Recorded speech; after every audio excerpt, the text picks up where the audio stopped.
नमस्कार, स्वागत है आप सभी का। एफएम न्यूज देख रहे हैं आप और आपके साथ मैं हूं नितीशा बंसल। आज इस खास पेशकश में हम इलाज खर्च की बात करने वाले हैं। हमारी इस खास पेशकश में हर रोज हम ऐसे मुद्दे आपके सामने लेकर आते हैं जिनका सरोकार आपके और हमारे साथ है, हमारे रोजमर्रा के जीवन से ताल्लुक रखती हैं ये चीजें। और इसी तरह से बीमारी और उस बीमारी के इलाज में होने वाला खर्च हर भारतीय के लिए एक मुसीबत बनकर उभरता चला जा रहा है। एक रिपोर्ट सामने आई है जिसके मुताबिक भारत में इलाज का खर्च बहुत ज्यादा है। यहां तक कि किसी भी व्यक्ति के 10% तक का, उसकी कमाई का 10% तक का हिस्सा उसके इलाज के खर्च में चला जाता है। वहीं दूसरी तरफ एक और चौंकाने वाली बात जो सामने आई है वो ये कि लोगों के पास हेल्थ इंश्योरेंस नहीं है। लोगों में हेल्थ इंश्योरेंस को लेकर जागरूकता बेहद कम है। बहुत कम ऐसे युवा हैं, खास तौर पर बहुत कम ऐसे युवा हैं जो हेल्थ इंश्योरेंस करवाते हैं। उनमें हेल्थ इंश्योरेंस को लेकर जागरूकता बहुत कम नजर आ रही है, जिसकी वजह से इलाज में होने वाला खर्च और भी ज्यादा परेशान करता है। इलाज महंगा होने के पीछे कई कारण हैं, जैसे कि नई नई तकनीकों का सामने आना और उसको भारत में मंगवाना। यानी नई तकनीकें इजाद होती हैं, उसके बाद उनको भारत मंगवाया जाता है जिसमें बहुत खर्च आता है और इस पूरे खर्च को जाहिर सी बात है मरीजों से वहन किया जाता है। इसी तरह से कोरोना जैसी महामारियां जब जब आती हैं खर्च को और ज्यादा बढ़ा जाती हैं। यहां तक कि भारत जो कि एक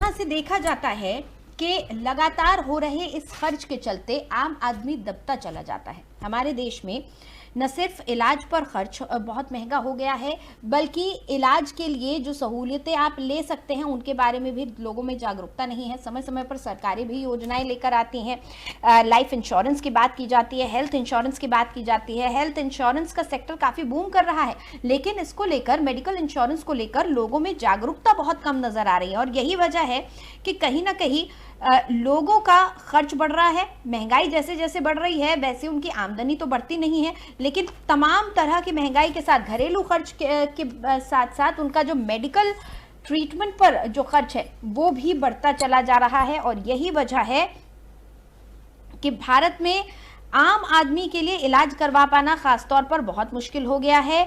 और जब हम बात मेडिकल टूरिज्म की करते हैं तो भारत एक बड़ा मेडिकल टूरिज्म हब बनकर उभर रहा है। यानी कि विदेशों से लोग इलाज करवाने के लिए भारत आते हैं। ऐसा इसलिए क्योंकि उनके देश में इलाज महंगा है भारत के मुकाबले। भारत में इलाज उन देशों के मुकाबले सस्ता है, लेकिन इसका मतलब ये नहीं कि भारत में इलाज सभी जगहों से सस्ता है। बल्कि अगर एशियाई देशों की हम बात करें तो ज्यादातर एशियाई देशों से इलाज भारत में महंगा है। इलाज में लगभग 14% तक महंगाई का असर देखा जा रहा है। आपको बता दें कि लोगों की कमाई का एक बड़ा हिस्सा उनके इलाज में खर्च होता है।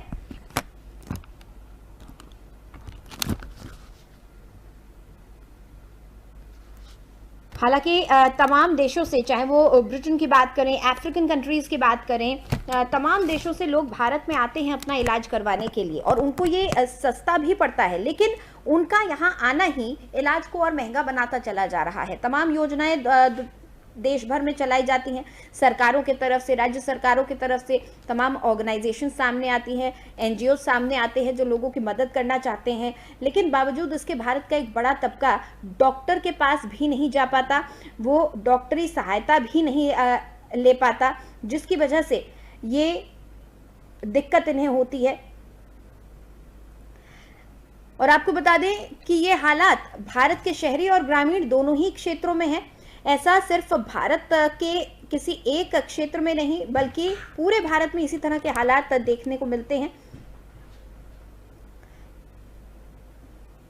जहां पर इलाज का खर्च महंगा हो गया है और सेहत की जांच में भी अब हम पीछे नजर आ रहे हैं। अगर कुल आबादी की बात करें तो कुल आबादी का महज 37% हेल्थ इंश्योरेंस उन्होंने ली ही नहीं है। उन्हें हेल्थ इंश्योरेंस के बारे में या तो जानकारी नहीं है या फिर उन्हें वो लाभदायक नहीं लगता, और यही वजह है कि वो हेल्थ इंश्योरेंस नहीं लेते हैं, जिसकी वजह से उनके इलाज में जो खर्च होता है वो उन्हें और भारी पड़ता है।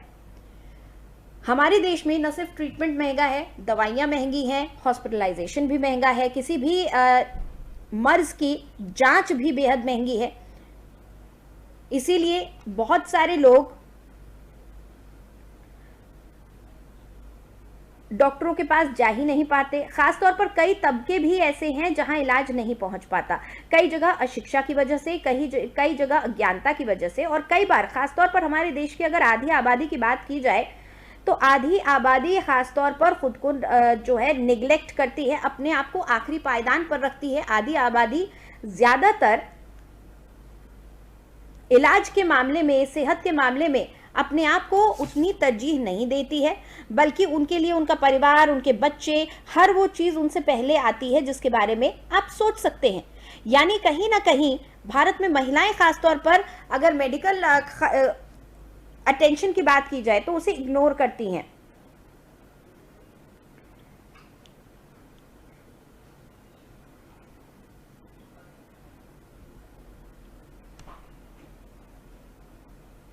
और इसी पर आज हम बातचीत करेंगे कि किस तरह से स्वास्थ्य सेवाओं की लागत बढ़ती चली जाती है, क्यों ये लागत बढ़ती है, और क्या वजह होती है इसके पीछे, और कैसे इसको सही किया जाता है। क्या इसका कोई तरीका है और इसका कितना असर भारत की इकोनॉमी पर पड़ता है। ये जो मेडिकल टूरिज्म की हम बात कर रहे हैं, ये मेडिकल टूरिज्म महंगाई तो बढ़ा ही रहा है, लेकिन क्या ये देश की इकोनॉमी के लिए सही है, क्या इसका असर पड़ता है, इसको लेकर भी आज हम चर्चा करेंगे। कुछ खास मेहमान हमारे साथ जुड़ रहे हैं, उनके साथ हम बातचीत करेंगे। हम इसके हर पहलू पर बात करेंगे, हम इसके मेडिकल एस्पेक्ट पर बात करेंगे, इसके इकोनॉमिक एस्पेक्ट पर बात करेंगे।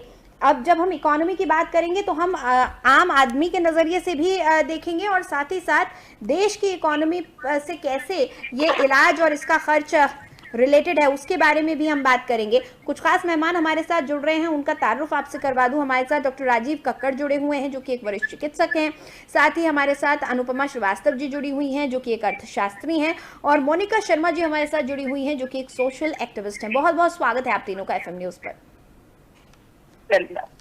सबसे पहले डॉक्टर राजीव कक्कड़, मैं आपके पास आऊंगी।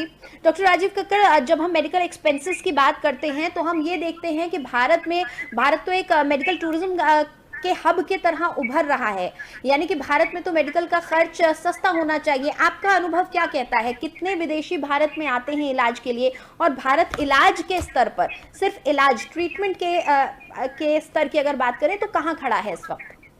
देखिए, अगर हम मेडिकल टूरिज्म या मेडिकल के लिए बात करें तो इसमें बहुत एक अहम चीजें हैं जिसको हमें गौर करने की जरूरत है। पहली चीज, जिन लोगों के ऊपर मेडिकल एड पहुंच नहीं पाती है, अगर पहुंचती है तो वो एक्सपेंसिव होती है।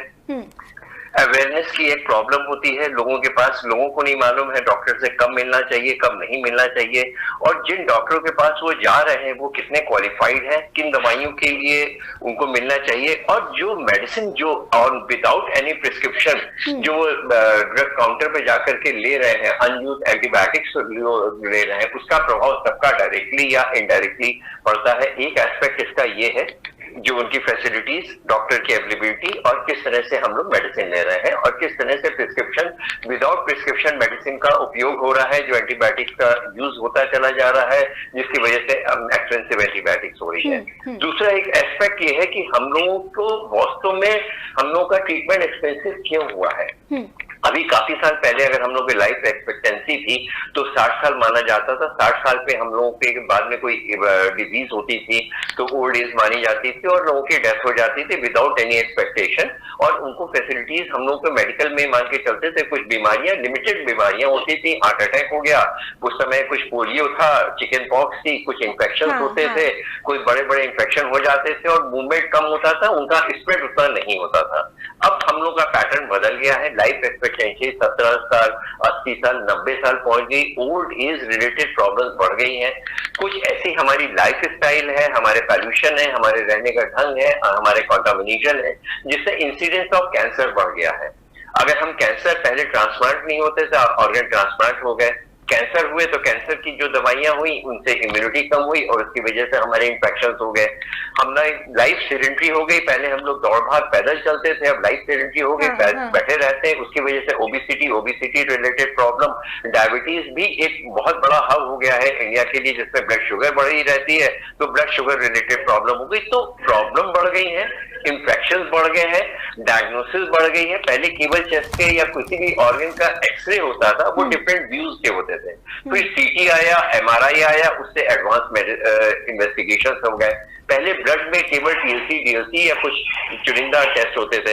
अब क्योंकि डायग्नोसिस बढ़ गई है, उनकी मशीनें एक्सपेंसिव हो गई हैं, मेडिसिन एक्सपेंसिव हो गई है। पहले लिमिटेड मेडिसिन थी, आज भी हमें मालूम है स्ट्रेप्टोमाइसिन या पेनिसिलिन डॉक्टर के प्रिस्क्रिप्शन पे दी जाती थी। उसको भी एक जो उनका जो हेड होता था वो चेक करता था इसको स्ट्रेप्टोमाइसिन मिलनी है कि नहीं मिलती, इनको पेनिसिलिन की दवा की जरूरत है कि नहीं, कितनी जरूरत है, वो दिया जाता था। आजकल कोई कंट्रोल नहीं है, किसको क्या मेडिसिन मिलना चाहिए वो है। ट्यूबरक्लोसिस या और कैंसर की मेडिसिन आपको ऐसे ही ले सकते हैं। जिन मेडिसिन का साइड इफेक्ट है ना देने वाले डॉक्टर को मालूम है, क्योंकि वो उसके लिए क्वालिफाइड नहीं है। स्पेशलिस्ट के बिना कोई भी जनरल मेडिसिन दे सकता है, विदाउट एनी प्रिस्क्रिप्शन कोई भी मेडिसिन ले सकता है। कितने ड्यूरेशन के लिए चाहिए, कब खानी चाहिए, वो सब किसी को नहीं मालूम है। तो ये सारे एस्पेक्ट हैं जो हम लोग को पता करना है। सेकेंड पार्ट जो आपने कहा है इंश्योरेंस, इंश्योरेंस लोगों की अवेयरनेस नहीं है, बिल्कुल आपने सही कहा। इंश्योरेंस है तो इंश्योरेंस की कंपनी की ज्यादातर ये इंटेंशन रहता है कि हमें कम से कम पे करना पड़े और ज्यादा से ज्यादा हमें इंश्योरेंस मिल जाए। कुछ ऐसी चीजें हैं जिसमें प्रिवेंटिव डिजीजेस हैं, जिसको अगर हम अर्ली स्टेज में डायग्नोसिस कर लें तो फिर हमें उसके लिए प्रॉब्लम नहीं होगी, आगे चल करके वो डिजीज नहीं हो जाती है। लेकिन इंश्योरेंस उन डायग्नोस्टिक टेस्ट को अपने अंडर कवर नहीं करता। इट इज वेरी फनी कि अगर ऑब्स्ट्रक्टिव स्लीप एपनिया या स्लीप मेडिसिन के लिए अगर आपको स्लीप टेस्ट स्टडी करना है, उसकी वजह से ब्लड प्रेशर है, डायबिटीज है, थायराइड है, हार्ट अटैक है, नी जॉइंट रिप्लेसमेंट है, ये डिजीज जो 5 और 10 साल बाद होनी है, उनके टेस्ट इंश्योरेंस कंपनी के लिए अलाउड नहीं है। उसका टेस्ट हम पे नहीं करेंगे। अगर आपने ऑब्स्ट्रक्टिव स्लीप एपनिया लिख दिया है किसी को तो वो उसके लिए बिल्कुल रिजेक्ट कर देते हैं। तो यानी इनडायरेक्टली उनको भी नहीं मालूम है हमें किस दिशा में जा रहे हैं। तो कुछ मेडिकल टेस्ट, कुछ इंश्योरेंस की अवेयरनेस, और हम लोग जो कहते हैं कि गवर्नमेंट कितना लोड ले, हम लोग के ऊपर डिपेंड करता है। लेकिन अगर हम लोग कुछ उसको प्रॉपरली कर लें तो अगर आज हम एक रिचार्ज करवाते हैं तो 500 रुपए का, 400 रुपए का रिचार्ज कराते हैं। सिंपल सी चीज है, हर रिचार्ज के ऊपर अगर आप 1 रुपए इंश्योरेंस कर देते हैं तो आपको क्या फर्क पड़ता है। 1 रुपए आराम से हंसते हंसते आदमी दे देता है, गांव का भी आदमी, वहां का भी आदमी। इनडायरेक्टली आपका 1 लाख रुपए का इंश्योरेंस हो गया। 1 rupees per recharge, 2 rupees per recharge, 5 rupees per recharge. आप पेट्रोल लेते हैं, 50 पैसे, 1 रुपए उसके ऊपर आप लगा दीजिए। जितना आप पेट्रोल ज्यादा लेते जाएंगे उतना आपका हर महीने का इंश्योरेंस बढ़ता जाएगा। जितना आप वो लेते जाएंगे, आप रिचार्ज करवाएंगे, जब आप इतना अफोर्ड कर सकते हैं, मोबाइल ले सकते हैं, आप वो ले सकते हैं, तो आप अपने आप को इंश्योरेंस एक कंपलसरी कर दे गवर्नमेंट की इतना करेंगे तो इतने पर आपको ऑटोमेटिकल इंश्योरेंस हो जाएगा। वो कार्ड आपके लिए इश्यू हो गया। अगर आप एक्स्ट्रा लेना चाहते हैं तो एक्स्ट्रा आप ले लीजिए। आप 1 रुपए आप या 2 रुपए आपके पेट्रोल के रेट बढ़ रहे हैं, आपके पेट्रोल के रेट बढ़ रहे हैं, तो आप एक हल्का सा टैक्स लगा दीजिए। उसमें एक आपको 50% वो देगा, 50% पेट्रोल कंपनी देगी। आप कोई चीज लेने जाते हैं, आपके लिए कार्ड बनता है एक मॉल में जाकर के, वहां पे आप एक लगा दिए। आप 5 स्टार होटल में जा रहे हैं तो आपको ये देख लिया जाए, अब तो सारे डेटा गवर्नमेंट के पास है, आप इंश्योर्ड है कि नहीं है। अगर आप हैं तो क्या है, आपको जो भी एम्प्लॉय आपको दे रहा है वो आपको इंश्योरेंस आप फ्री कर दीजिए। आप ईएसआई स्कीम्स है, ईएसआई हॉस्पिटल्स कहाँ हैं, कितने कवर कर रहे हैं, अगर उसके ऊपर सुपर इम्पोज अगर आपने प्राइवेट हॉस्पिटल को भी उसके साथ कनेक्ट कर देंगे तो कोई प्रॉब्लम नहीं है। आपकी फैसिलिटीज, ये हम लोग ये क्लेम करते हैं डॉक्टर्स कम है, नंबर ऑफ बेड्स कम है, उनकी डिस्पैरिटी है। डिमांड और सप्लाई का सिंपल सा प्रिंसिपल है मैडम। अगर आप इंश्योरेंस लोग ज्यादा हो जाए, अगर उनकी डिमांड है वो पे कर रहे हैं, जो कि नहीं आदमियों को पेमेंट का कोई लोड पड़ रहा है, नहीं गवर्नमेंट के ऊपर लोड पड़ रहा है, तो फिर आराम से चीजें बहुत स्मूथ हो सकती हैं। केवल प्लानिंग, केवल उसका इम्प्लीमेंटेशन, केवल अंडरस्टैंडिंग की जरूरत है, बाकी कहीं कोई प्रॉब्लम नहीं। बिल्कुल आम आदमी के ऊपर भी उसके मेडिकल खर्च का भार नहीं आएगा और ना ही सरकार को उस चीज को वहन करना पड़ेगा। तो राजीव कक्कड़ हमारे साथ चर्चा में शामिल होने के लिए, अनुपमा जी बहुत धन्यवाद अपना समय देने के लिए, डॉक्टर मोनिका बहुत शुक्रिया। तो इलाज का खर्च महंगा होता चला जा रहा है, लोगों के बजट बिगड़ रहे हैं। वहीं दूसरी तरफ हेल्थ इंश्योरेंस की अगर बात करें तो बहुत कम लोग ऐसे हैं जो हेल्थ इंश्योरेंस ले रहे हैं। अगर हेल्थ इंश्योरेंस लिया भी है तो वो पर्याप्त नहीं है। यानी कि आप कहीं ना कहीं जब हेल्थ इंडस्ट्री की बात करते हैं, जब हेल्थ की, सेहत की बात करते हैं, तो आप खुद को भी इग्नोर कर रहे हैं, अपने परिवार को इग्नोर कर रहे हैं। खर्च को इग्नोर करने का मतलब आप भविष्य को इग्नोर कर रहे हैं, आप भविष्य को लेकर लापरवाही बरत रहे हैं। ऐसे में बहुत जरूरी है कि आप खुद भी समझें, सरकार भी इस कड़ी में आगे आए और आगे आकर इस मामले में सरकार इस तरह से लोगों को जागरूक करे, लोगों तक अपनी बात पहुंचाए, ताकि लोग, ज्यादा से ज्यादा लोग हेल्थ इंश्योरेंस भी लें। और इलाज के खर्च को कम करने के लिए कहीं ना कहीं जो मेडिकल टूरिज्म है, इस इंडस्ट्री को रेगुलेट करने की बहुत ज्यादा जरूरत है, क्योंकि विदेशों से आकर तो लोग इलाज करवा लेते हैं, इलाज का खर्च भी बढ़ जाता है, लेकिन भारत के लोगों को वो इलाज नहीं मिल पाता है। बहरहाल खास पेशकश में फिलहाल के लिए इतना ही। खबरों के लिए बने रहिए FM न्यूज के साथ।